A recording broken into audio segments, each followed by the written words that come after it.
दो तस्वीरें, दोनों में महिलाओं के साथ हैवानियत, क्रूरता और दरिंदगी। पहली तस्वीर अफगानिस्तान के तालिबान राज की, लेकिन दूसरी तस्वीर तालिबान नहीं बल्कि हिंदुस्तान के पश्चिम बंगाल की है। लेकिन यहाँ भी हालात कमोबेश वैसे ही नजर आ रहे हैं। यहाँ भी महिला पर चाबुक चलाया जा रहा है और तालिबान की तरह यहाँ भी तमाशबीन भीड़ इस क्रूरता के सामने मूक दर्शक बनी हुई है और इस पिटाई पर तालियां बजा रही है। इस तस्वीर को देखकर तो ऐसा ही लग रहा है कि यहाँ हिंदुस्तान का नहीं बल्कि तालिबानी शरिया कानून का राज चल रहा है। सोशल मीडिया पर यह खबर उठी तो सिर्फ जी न्यूज ने इस खबर को आप तक लाने का बीड़ा उठाया।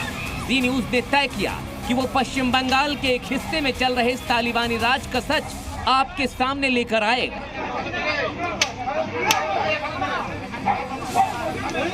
हम आपको इस तालिबानी राज का पूरा सच बताएं, उससे पहले ये जान लीजिए कि आखिर महिला पर चाबुक चलाने वाला ये शख्स कौन है और क्यों वो इस महिला पर इतनी बेरहमी ढा रहा है।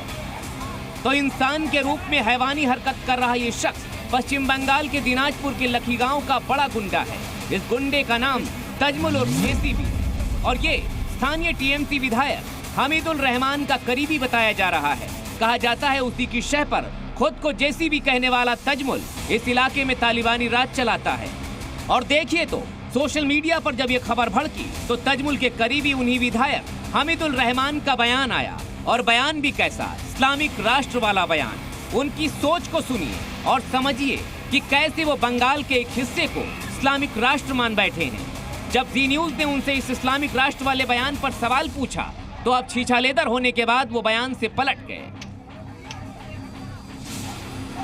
নিজের স্বামী নিজের ছেলে মেয়ে বাদ দিয়ে ও দুশ্চরিত্রবান হয়েছে।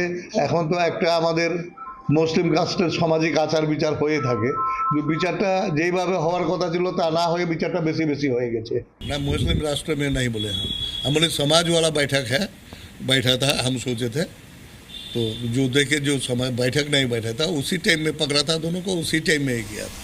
सुना, विधायक एक तरफ कह रहे हैं कि ऐसा नहीं होना चाहिए था, लेकिन दूसरी तरफ वो ये भी बोल रहे हैं कि जितनी सजा मिलनी चाहिए थी उससे ज्यादा मिल गई।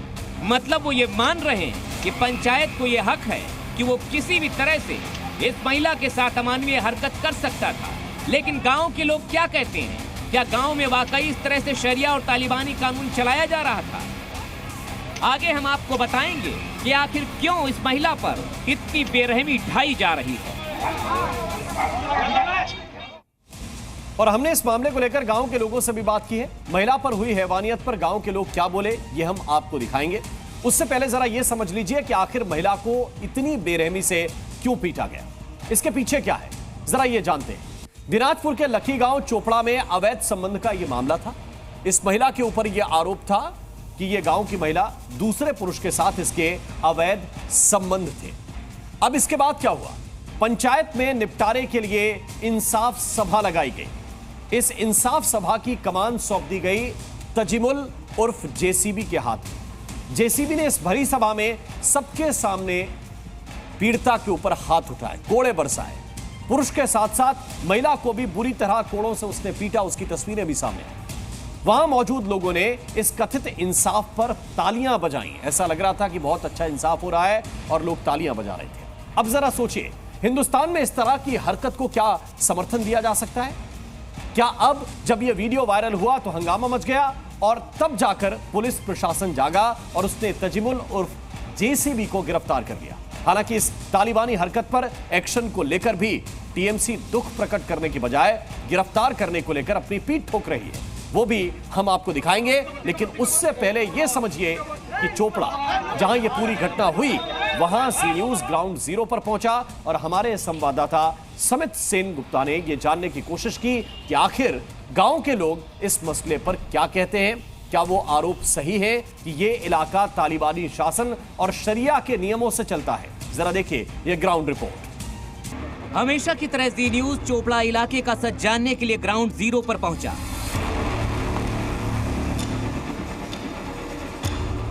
तो हैरान करने वाली बातें सामने आई। खुद महिलाओं के खिलाफ एक्शन को सही ठहराती दिखी। और तो और महिलाएं भी कह रही हैं कि सब कुछ शरिया के मुताबिक हुआ है। खुद जेसीबी की पत्नी को भी सुनिए जरा।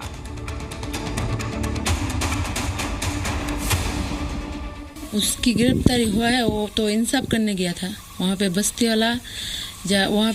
वाला कह रहा था कि इस झमेला की समस्या कर दो, तो समस्या करने के बाद वो झमेला समस्या कर दिया।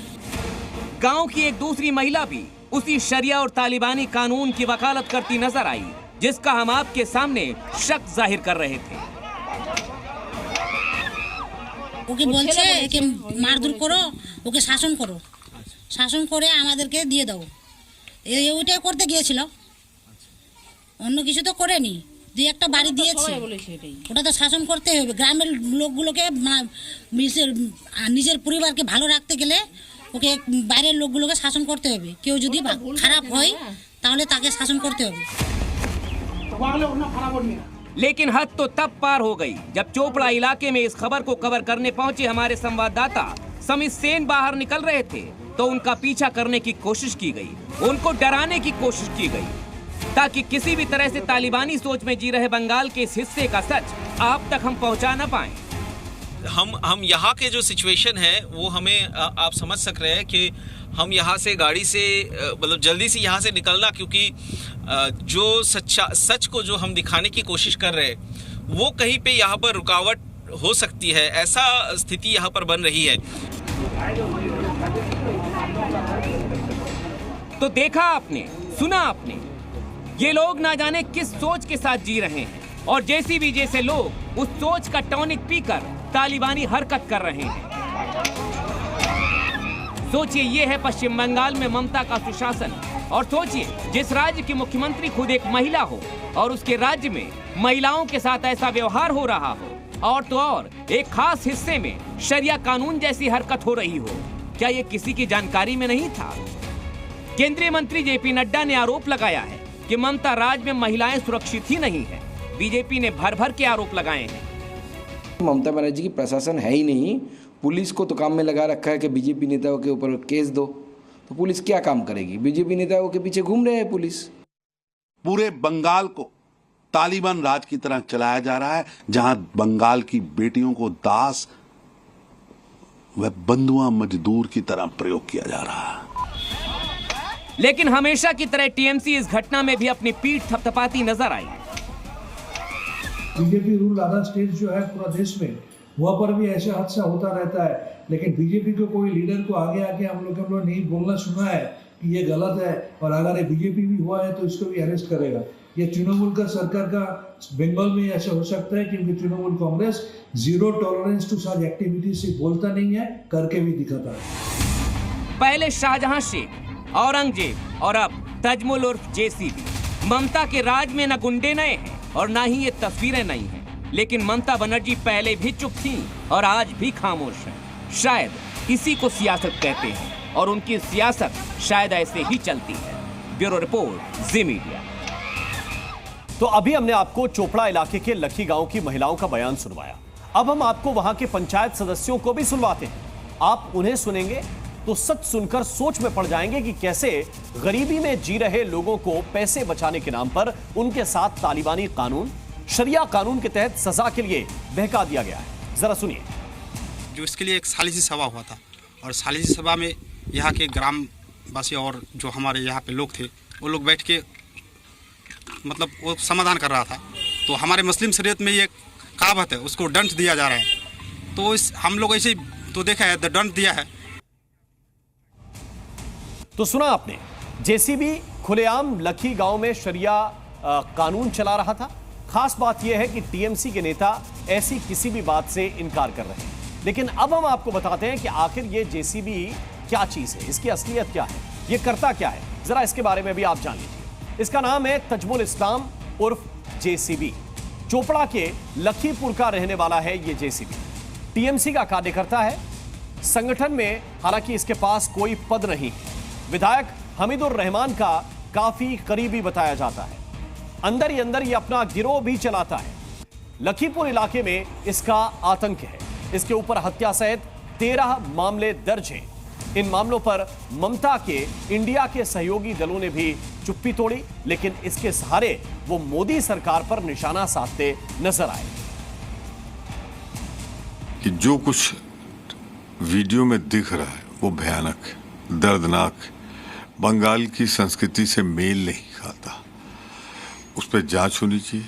जो भी दोषी हो, जिन्होंने कानून अपने हाथ में लिया, उनके खिलाफ कठोरतम कार्रवाई होनी चाहिए। अब भाजपा तो ना बोले, शुभ बोले तो शुभ बोले, चलनी बोले जिसमें 72 सीट, उनके तमाम केंद्र में भाजपा शासित राज्यों में क्रूरता की इससे भी ज्यादा सीमाएं लांघी गई। मैं समझती हूँ कि कड़ी से कड़ी कार्रवाई होनी चाहिए, और जो मणिपुर की भी जो घटना थी जहाँ पे हमने देखा कि किस तरह भारत की बेटियों का जो हाल हुआ है, मैं समझती हूँ उसमें भी कड़ी से कड़ी कार्रवाई सरकार को करनी चाहिए।